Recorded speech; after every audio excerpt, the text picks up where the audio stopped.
Well, I was running a newspaper in Northern Virginia, and an old guy called me up one day and said, "Boy, have I got a story for you. There's no gold left in Fort Knox." And I had developed a standard answer for the nuts that called, because when you're on top of a newspaper, you get a lot of nutty calls, and you can waste a lot of time talking to these people. And so I developed a standard answer, standard reply, which was, "Oh, great, send me something in the mail." You know, and you're off the phone in 30 seconds. And the crazy people never have anything to send in the mail. The next day, or 2 days later, a thick sheaf of papers comes in the mail, and it was from this old guy.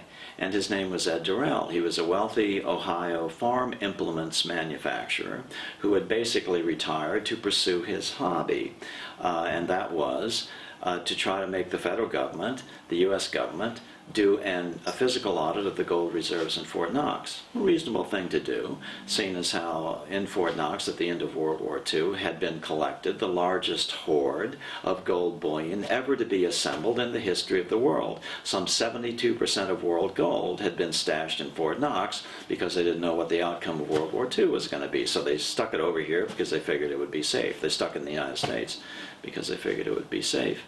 And so, you know, that's pretty reasonable. Like, world's largest treasure, maybe we should audit it every so often. But in fact, a physical audit has not been conducted of the gold reserves in Fort Knox since 1957, 53 years ago. So, yeah, this guy had something to say. There were letters from all congressmen, senators, the Secretary of Treasury, head of the Bureau of the Mint, all this stuff. And he finally actually got a slight peek into Fort Knox, I believe in 1973. However, the Associated Press photographer and reporter on the scene said that they were ushered into a very small room filled with gold bars up one side and down the other. But the Associated Press photographer and reporter on the scene reported that the gold had a strange orange hue. What does that mean? That means it was coin melt. In the 1930s, President Roosevelt called in all the gold coins in circulation, which were only 90% gold. And the good gold that you want deposited in a central bank is called good deposit gold. It means it's 0.995, 99.5% pure, much less than 90% pure. And there's a definite difference in the color of that gold from the good deposit gold. So that was the speculation. Also, there was another little incident where a congressman weighed one of the gold bars on a postal scale, which is, for a small scale, it's highly accurate, and it was way underweight. So the speculation is that it was even less than 90%.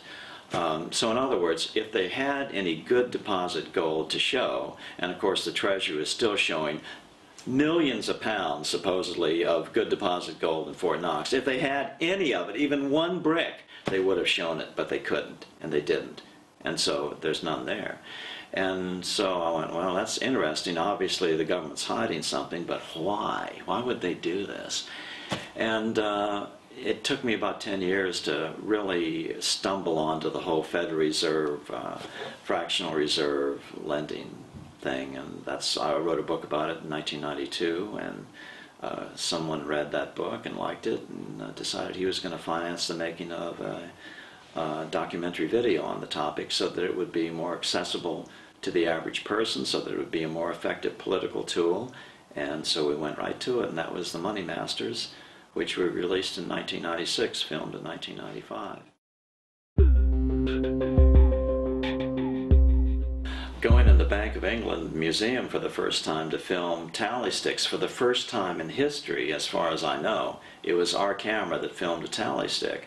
And I called up the Bank of England. I heard that they have some examples because they burned all the tally sticks in the 1700s, and actually during the course of the burning, the stoves got too hot because there were a lot of them, and it burned down the entire Parliament building. So that's why you have Britain has a new Parliament building whatever the date was. I don't know whether it was the late 1700s or the early 1800s, because they were trying to get rid of Britain's wonderful form of debt-free money, tally sticks, which King Henry I in 1100 AD created to break the back that the goldsmiths had over the economy, because they were creating all the money, and they could threaten the king with a depression if he didn't do what they wanted.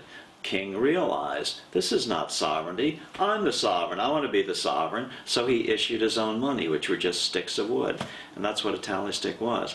But going into the Bank of England, you know, we were a little nervous. We had all sorts of contingency plans about how we were, and we were just using the little DV tapes at that point.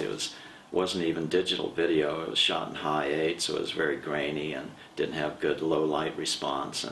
But so we had this plan where we'd shoot a few minutes on one tape, and then they'd take the tape out and hide it in one of the guys' pockets, and then we'd shoot some more. And it was kind of spooky, because the Bank of England had 2 security guys, one here just off camera, one here, one there.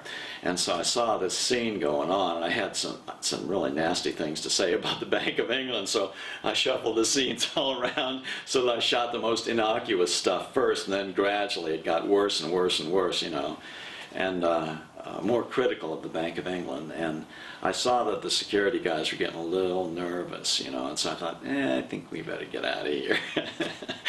But, you know, I got some tally sticks on film, and we got out of there, and I was kind of surprised. Maybe I was overly paranoid, but, you know, there was some significant pressure there. And the second time, for the Secret of Oz, there was no problem at all. The director of the Bank of England Museum was very friendly and very helpful, and brought down a whole bunch of tally sticks for us to see, and he was just great. Well, when the government needs to borrow more money, Congress passes a law that raises the debt ceiling to allow further borrowing. And then the government goes out and issues U.S. bonds. And those bonds are sold into the market. And it's not the Fed that buys them, usually. That's only been recently. That's our QE, our quantitative easing. When the Fed buys it, then no actual real person is buying it. It's just the Fed creating more money and sticking it into the system. But normally what happens is China buys it, you and I buy, you know, we can privately invest in government bonds, U.S. government bonds, pension funds buy it because it's supposedly safe and all that sort of thing. But the key thing is who buys the most of it. And who buys the most of it, the majority, over 50%, are the largest banks in the world. And so the largest banks in the world are buying U.S. government debt. And thereby, they have a certain amount of power over the country. And right now, China owns nearly $1 trillion of our debt. Your debt in Britain is still below $1 trillion. It's like 900 and some billion. Our debt in the United States exceeds $14 trillion. That's how much bigger the economy is. And China owns more of that debt than England has totally. That's a scary thought. Well, right now, every dollar in your pocket, every dollar that government spends, every dollar anywhere in the system, in the Western world at least, is created out of a debt, is created as a debt owed to a bank. That's not the system we want. The system we want is that government can create its own money for its citizens without debt, and then spend it through the normal process of governing. How do we fix this at this point? As all this debt is in the form, or a great portion of this debt is in the form of government bonds. We just pay off the bonds as they come due, so it'll be a gradual process, but still you can make a significant impact on the outcome of the economy for you and I immediately once we go to this system and we start paying off the first of these bonds.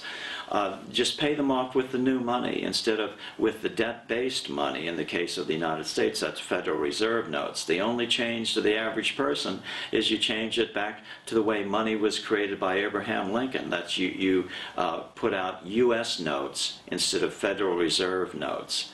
In other words, they're actually notes emitted by the government instead of the Federal Reserve, a private corporation. And so it's a very, to the average person, you don't even know what's going on other than suddenly your economy is getting well instead of getting sicker.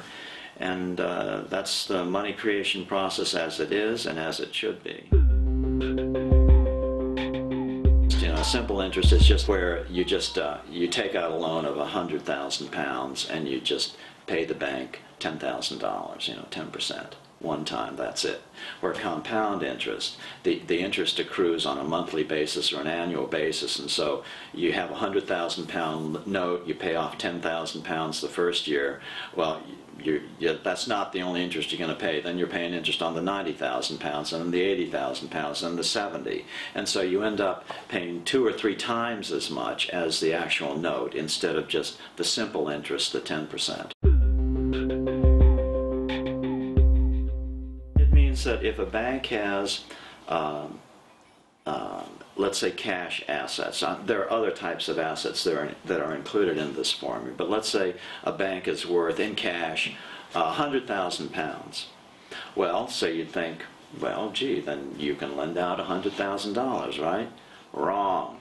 Through fractional reserve lending, they only have to keep on hand 10% of the money they lend out. So if they have £100,000 in the bank, as far as a bank asset goes, they get to lend out £900,000, or now under the current EU regulations, they get to lend out 11 times. So they would be able to lend out £1.1 million, gathering interest on all those loans. So it's not their take is not merely 6%. That's what it would be if they could only lend out money they actually had. It's 10 times that. That's why bank buildings are always the biggest in every town on the planet, because not only they're lending that out to individuals, but they're lending to governments as well. And therefore, they can manipulate the government to do any kind of laws they want to help perpetuate their system. That's why it's so important to cut the government debt out, because you're never going to see any in the public interest changes as long as governments can borrow. It's absolutely impossible. Any changes that are implemented must be fraught with a backdoor for the bank. It has the power to create its own money without interest, and yes, it borrows it from banks, thereby giving banks control over the government. I mean, this is a total no-brainer. And you know, the problem with this government borrowing thing is because it's always in the politicians' interest to borrow. Why? Because then they can fund programs to get them reelected, you know, to go to their constituents, but hey, guess what? They don't have to raise taxes to do it. Why? Because they can borrow. They kick the can down the road for the next generation to pay for. So if they have that power at all, they will always exercise it. It is impossible to be otherwise. I mean, you know, there are people who make a lot of money off of this scheme, you know, telling government that, oh, you have to borrow money, you just can't create it. You know, and the argument is, if you create your own money, you're going to create too much of it. Well, they're borrowing too much of it, and they're paying interest on it. Well, it's the exact same thing.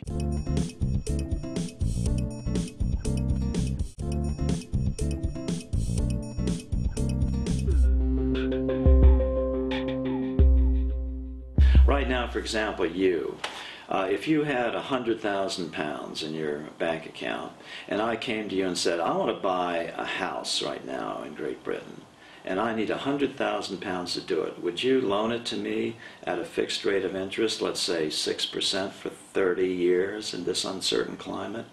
You'd have to be insane to do that. You don't know whether house prices are going to go up or down. If they go down anymore, I could quickly become upside down on my mortgage, take your $100,000 and run. So, and the banks are doing the same thing right now. They're not, when I say they're not, they're withdrawing money from the money supply, is that they're not lending. That's always, lending is an addition to the money supply. For example, your credit card spends just as well at your local grocery store as a $100 bill. So credit is just as much money as anything else. So when they withdraw that credit, and they either not lend out money, or they reduce your capability of borrowing, via a credit card, that reduces the money supply. Now, whether there's really something more nefarious going on, and they're really trying to contract the economy so that they can foreclose on assets and buy them up for pennies on the dollar, as they have repeatedly throughout history, I'm not sure. But there's a profit motive there as well.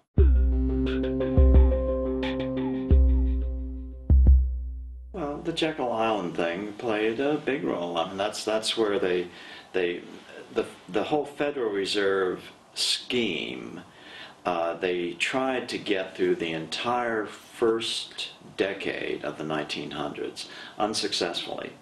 And so then they even engineered a series of very sharp booms and busts, which, of course, now that you understand how money is created, it's not hard to do. They just don't make loans, or they call in the old loans, and that causes a depression. So and especially when you make the adjustments very sharp, where you inflate the money supply, everybody says, it's finally over, we're getting rich now, let's go buy houses and invest money and all this stuff, and then all of a sudden crash. And so what they were trying to do is convince people that, this is horrible, we need to have some type of a federal organization that will prevent these booms and bust cycles and all that stuff. And so they finally got the Fed, they were unable to get it through, I think, in 1910 or 1911, so they went down to Jekyll Island and, created a plan. How are we going to, it was a PR operation, basically. How do we convince the public to, finally get this through? And they said, okay, well, this is what we're going to do. Let's make it sound like it's part of the federal government, Then that'll fake them out. And so sure enough, all they did, the legislation was almost exactly the same as it had been the 2 years previously, but they just changed the name to the Federal Reserve Act, as though, that meant the government is going to, hold money in reserve to protect you from the evil banking system. And it passed. Of course, they passed it on Christmas Eve, 1913, with not many people in the house, but we'll forget about that somehow. It made it through, and so, that's the system we're stuck with, and it institutionalized fractional reserve lending, it institutionalized government borrowing, and the result is absolutely inevitable, and that's why you see the debt curve, and most importantly, the interest we pay on the debt curve now spiking almost vertically, logarithmically, and that's why the system is absolutely doomed to failure. And any of the machinations, austerity or whatever, even if it's not going to improve it, but even if it were able to hold it relatively even, it'll be very short-lived and cannot possibly exist at the most another year or two before it totally collapses. And so we have to be ready with the correct answer, because those who will propose that, what we need is join in with the Europeans and have a gold-backed currency, and England should join in, and everyone should join in, the United States should join in, and get rid of the dollar, and that's the only thing that can bring us back from this horrible depression that's now facing us. That solution will be proposed, and there's going to be tons of people in the United States that are going to be saying, right behind Ron Paul, yeah, gold is the only answer. And so that's what I'm pushing for, to try to seed enough people with the correct answer. No, that's not the right answer. There's an easier answer. We just create our own money without debt, spend it in the economy, forbid government borrowing, don't let banks lend out more money than they actually have. Yeah. Real simple. Every bank in the country is a part owner of the Federal Reserve, and thereby every shareholder of every individual bank is a part owner of the Federal Reserve. So there are authors that make a big to-do about, I know who owns the Class A shares of stock in the Federal Reserve. I say, it doesn't matter, not one little bit. We should never try to pay significant attention to who these individuals are. That's never going to get you anywhere. If you could identify everyone you could identify and throw them in jail tomorrow, nothing would happen. The system would go on lending through the fractional reserve system without a slip, without a change whatsoever, because the ownership is so diverse, so huge, it just doesn't matter. Don't worry about the individuals. Go for what they're doing. What they're doing is easy for the average person to understand and easy to fix. So unbelievably easy. Easily could we relieve this situation.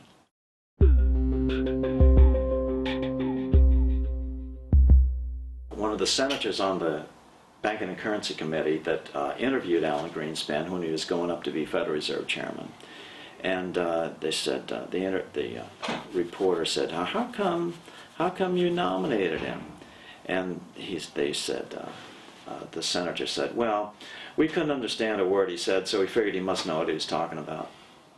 That's a quote. So they put him. So that's their goal, is to learn really complex economic speak, keep everything really complicated, so everybody, you and I and everybody else just goes, oh God, I'll never figure this out, let them handle it, which is just what they want. Because it's a great deal. It's a great deal they've got going. But yeah, I've met Ron Paul, and we met a year ago. And I said, look, I'm about to release this film and I'm going to start having a higher profile, doing a lot of interviews and stuff, and I don't want to be in a position where I have to talk badly about you. Why don't we meet and come to, figure out what we can agree on, so we have a little more basis of agreement. And, not that we have to convince each other of our position, but let's just meet and talk it out. And he said, oh yeah, call my assistant. And I called his assistant, and nothing has ever transpired. So Ron Paul has, for the last 30 years, has supported the traditional conservative view in the United States, which is governed by the Austrian economic system, and in particular something called the Ludwig von Mises Association and organization. And they believe that only a return, that money must be something of value, namely gold or silver, but primarily gold, and that only a return to this system can provide relief. And I'm not their enemy, because we do have something in common. They have correctly identified one of the problems, one of the major problems, and that is that the quantity of money is out of control. They just think that a return to gold money with intrinsic value, will somehow control this. And I say, let's look back into history, because especially in economics, everybody's got a theory, but you can go back in history and see which theories have been tried, and those are few and far between, and you can see which ones have worked and which ones have not. And the non-value backed money system, the money of the tally sticks, the money of continental currency in the United States, the money of Lincoln's greenbacks, has worked. The Guernsey bucks, where Guernsey built all of its infrastructure with this type of money until lately. It's worked every time it's been tried, as long as you control the quantity. And if you can control the quantity, then and issue debt, money without debt, that is the absolutely ideal system to run a government with. Ron Paul and his insistence on this return to gold-backed money it'll never work. It's driving people down the wrong course. I don't think he's ill-intentioned. I just think he has based his entire political campaign, his political career, on this gold-backed money system, and he's not going to abandon it anytime soon. The ultimate power on this planet should be the sovereign nation state, and you only want to surrender power to an international authority on a case-by-case basis, and only as judiciously as possible. The nation state is the essential thing that keeps the world free. In the United States Constitution, there is a concept in the Constitution that's made America free, and yet it's never mentioned directly in the Constitution. It's called the separation of powers concept, where what that means is power is spread out to the maximum possible extent. That's why states have a certain amount of sovereignty in the United States. It's just spread out, and that's how the founders designed it, because they saw the flaws in the English system and the European system and tried to create something that would prevent this consolidation of power so easily. And on the world stage, what is the separation of powers concept? What is it that keeps the world relatively free? It's the independent nation state. And so that must be honored and preserved. I'm for Chinese sovereignty. I'm for English sovereignty. I'm for French sovereignty. I'm for every national sovereignty, because that grinding against of nations, and it causes friction, and it causes inefficiencies, but it's the only thing that keeps us free, and that must be preserved. This is a sovereignty issue. As long as a nation is borrowing from a bank, that nation is not sovereign. It is beholden to the bank.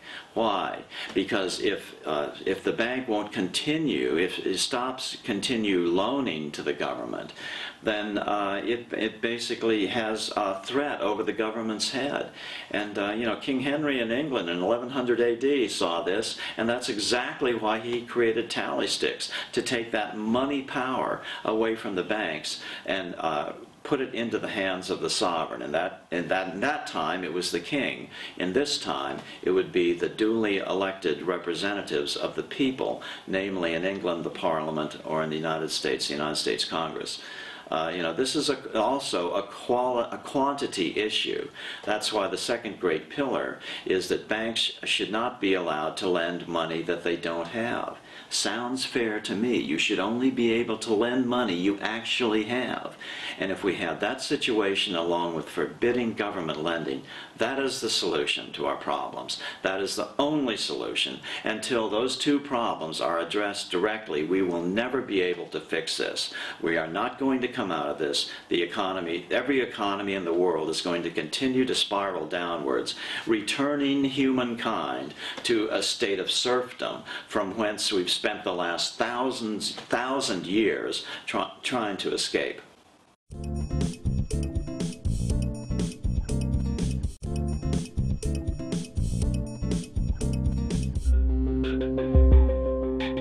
Well, I want to talk about the four great misconceptions. This is a bunch of smoke that's totally blown into the face of not only the American public, but to a certain extent the rest of the world as well, that keeps the public confused and keeps them from going at fixing these two great pillars. The first one is that we need significant spending reductions, that's going to fix the problem. They call it austerity. And already you see this blowing up in Greece. That's why the Greeks are rioting, because they're refusing to pay government workers salaries that have earned the money, and they've just said, no, I'm sorry, we can no longer pay you. And so they haven't been paid in 2 months, and so they riot. But these types of austerity measures are going to come to the United Kingdom very soon. You don't feel them yet, but you're going to feel them in 2011, and you're going to have the consequent public unrest as a result. This can never fix it. It can't fix it, because no matter how much money you cut out of the system in austerity measures, it's still the 800-pound gorilla in your corner is still the interest payments that you pay on your national debt, primarily to banks. That's way more than you're ever going to be able to cut out with austerity measures, and it's going to sit there and continue to siphon money out of the public purse and away from your government. And nobody is doing anything about that. Nobody is talking about it. They merely want to divert your attention onto austerity measures and the public unrest that's going to generate. Won't fix it, will never fix it. You can never fix it until you eliminate the interest payments on the national debt. That's what ending government borrowing is. It's ending the national debt. You don't need it. Governments don't need to borrow. Governments can create. It is the most essential power given to a sovereign nation. Okay, the second great misconception is that ending the Fed will do this. In the case of England, ending the Bank of England, or somehow drastically changing the Bank of England is going to do this. Not at all. If you ended the Fed tomorrow, I'll have to use the United States example. If you ended the Fed tomorrow, it would not change the way commercial banking is done one iota. You'd still have these major, the five biggest banks in the United States, lending out way more money than they actually have. They can contract the money supply or increase the money supply at will, merely by increasing or decreasing their loans. Of course, if they even go into the president and say, you know, we're thinking about decreasing our loans a little bit, what does that cause? That means less money in the economy, less money in your wallet. What happens when there's less money in your wallet? It's a depression to you, and it'll be a depression to our nation, to England, to every nation in the world, as banks continue to remove money from the money system. You hear everybody complaining all the time.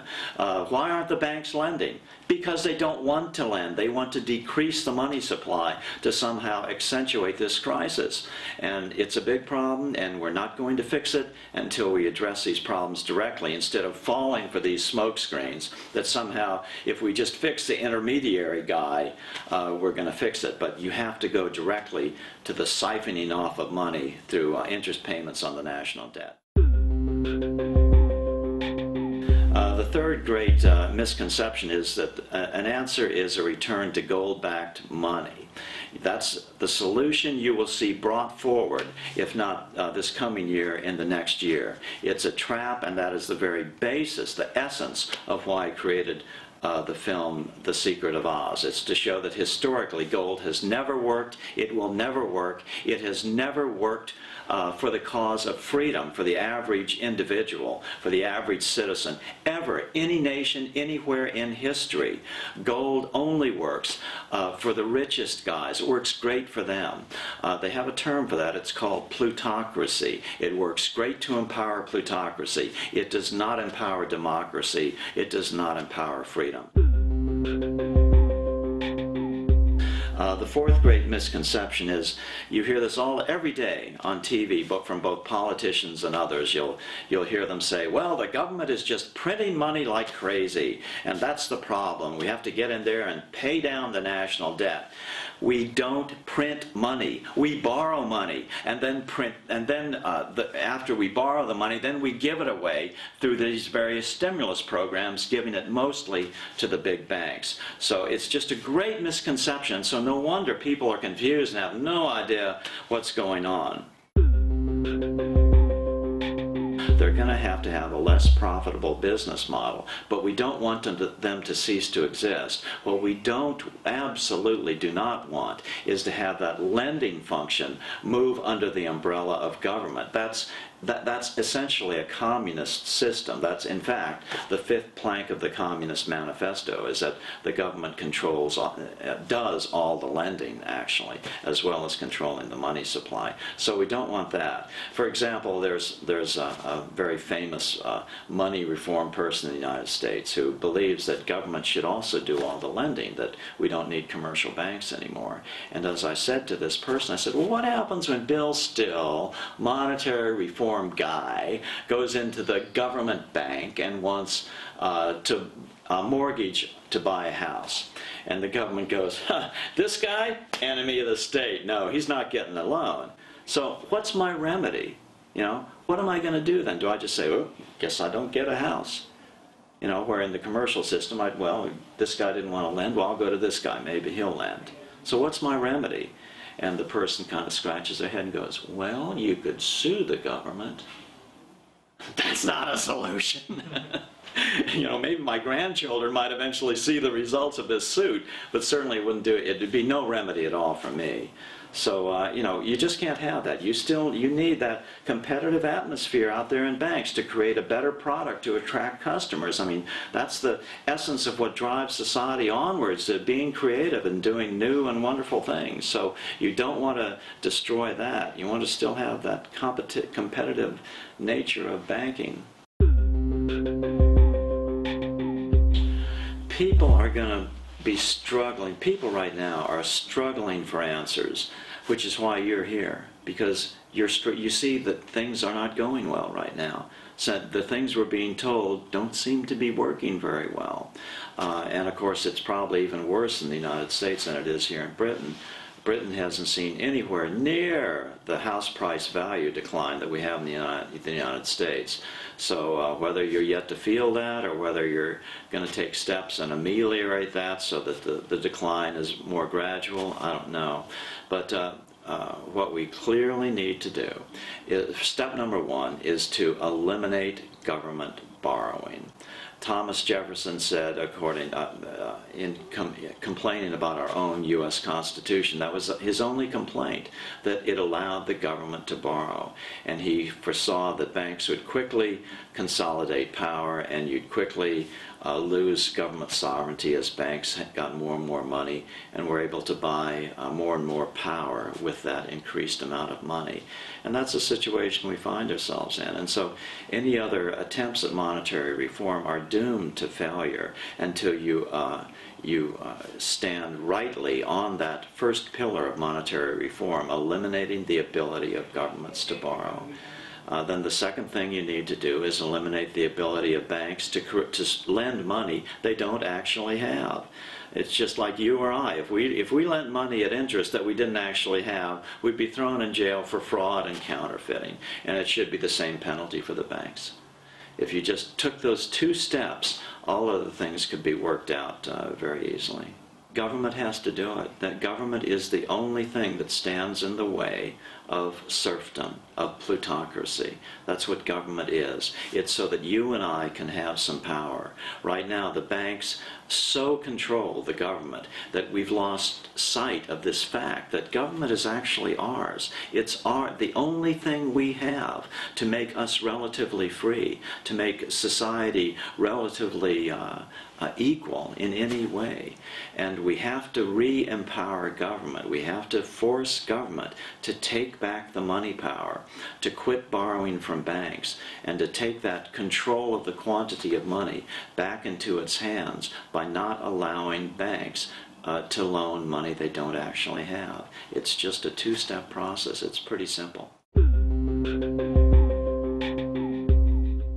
You know, those who are opposed to monetary reform, whether they know it by that name or not, love to conflate the term capitalism into any type of activity, and they'll say, oh, you monetary reformers, you're anti-capitalist. Not at all. What we're about in monetary reform is decentralizing power at every level of power to the maximum extent practical. What we're opposed to is the overly centralization of power, and that can happen both at the monopoly capitalism end of the spectrum and the too much government, whether it's socialism, communism, any type of system that puts too much power in government. That's a bad thing, overly centralized. Too much power in the monopoly capitalists, that's a bad thing. You want power spread out to the maximum extent possible. In economics texts, sometimes it's called laissez-faire capitalism. But don't conflate monopoly capitalism, which some people also call financial capitalism, with laissez-faire capitalism, where you try to encourage an incentive-driven system where the average guy, through hard work, can reap a reward. That drives society onwards to good things. You know, the monopoly capitalist system, that's nothing but serfdom, you know, and that's what we're rapidly returning to. So, no, we don't want monopoly capitalism, but we don't want overly centralized government power either. We want power spread out to the maximum extent possible so that the average guy can still have incentive to work hard and make a good life for himself. We'll return to much more prosperous times for the average person. And basically right now what's happening is money is being extremely concentrated into very few hands. And that money will just automatically, by virtue of the fact that money will be created in the public interest instead of in the banker's interest, it's going to spread the power back out to where it rightly belongs. So you and I will have more money in our pockets, and we'll have to do less work for it. just like it was back in our parents' generation, perhaps. An easier time where it was easier to make a living, where there'll be employment will return to the newspaper pages, and where only one parent will have to work instead of two parents now having to work and still not making ends meet. Monetary reform could easily take up my entire life energies for the rest of my life. It's that big a job, and I'm going to stay right with it to the end at this point. It might only take a few years. You just never know. As I said before, the way these things go, I think, they could fight it out, but there's so much economic pressure pushing this wave right now that it makes it so much easier than it was a few years ago. So it seems to me that it could easily, you could beat on the door, beat on the door, beat on the door, no, nothing happens, but now you're starting to see movement. Just this last year for the first time, and that door could just easily collapse, and all the dominoes fall, and monetary reform could be a fait accompli, because there is no other solution. And people will realize that as they see that the other solutions that they attempt to apply just aren't going to work, don't work. Their economic situation for the average guy is not going to improve. It's going to get worse. Humanity for the last 1,000 years has been on this gradual climb out of serfdom, where we're eliminating the power of the lords, eliminating the power of the big bankers, reducing it and getting more power for itself. That's what the Magna Carta was about, and the gradual climb into elected governance. And we're losing that. We're losing it very rapidly right now.